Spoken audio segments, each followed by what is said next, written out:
speedometer mo'y patay na, hindi na po gumagana. Kagalawan, isang magandang araw na naman po para sa ating lahat. Welcome po sa ating munting YouTube channel. Samahan niyo po ako.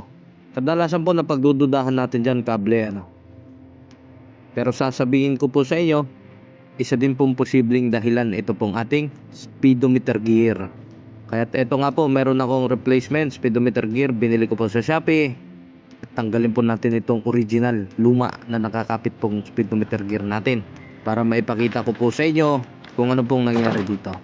Kaya po tatanggalin lang po natin yung pinaka-ehe po ng ating front wheel. At ayan po, walang kaduda-duda, speedometer gear nga po ang problema natin dyan. Tignan nyo po yung kanyang ipin, pudpud na, wala na po yung kakayanang umikot para pagalawin po yung ating pinaka-speedo. Ito pong bago, galing po itong Shopee lamang. Plastic po kasi, kaya hindi po maiwasan kapag kulang po sa maintenance, mag-plug po yung ating pinakakable o yung iba pong component, kulang po sa grasa. Sigurado po mapupudpud yan kasi mapipilitan, iikot pa rin yung speedo gear natin, itong plastic po na portion na to, kasi yan po ay sumasabay po sa pag-ikot ng ating gulong. At ayan, dito nga po tayo sa ating pagpapatuloy mga kagalawan. Lamang din natin nang nabuksan, hindi na po natin tinipid sa grasa. At dito nga, ng atin pong akmang ipasok na, nagkaroon po tayo ng munting problema. Hindi nga po malabong mangyari, gawa nga po na replacement po yung ating pyesa. Yung pinaka housing po ng ating speedometer gear ay hindi po magkasya. Mas mahaba po yung pinaka provision ng ating bago para po sa ehe, hindi po akma dito po sa ating gulong, gaya po dyan sa inyong nakikita.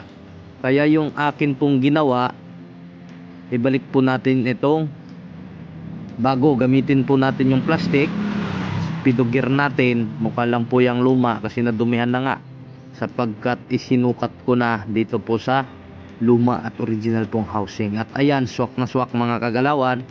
Importante yung speedo gear natin tamang sukat. Lumang housing po ang ibabalik natin, mas maigi na rin, at original ito, mas makunat. Pagkatapos po natin yan, ibabalik na naman po natin yung ating ehe po. At pag naibalik na nga po natin, angat lang po natin yung atin pong pangharap na gulong, at manually po ay atin pong ikutin. At patignan nyo po, kailangan nyo po ng kasama para po makita kung ito pong kamay ng ating speedometer dito po sa loob ng ating panel ay gumagalaw na po ng kusa. At ayan, sinayang ko na naman ang inyong oras.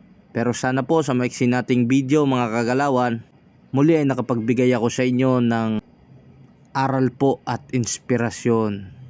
Hanggang sa muli po sa mga susunod pa nating video. Salamat at paalam.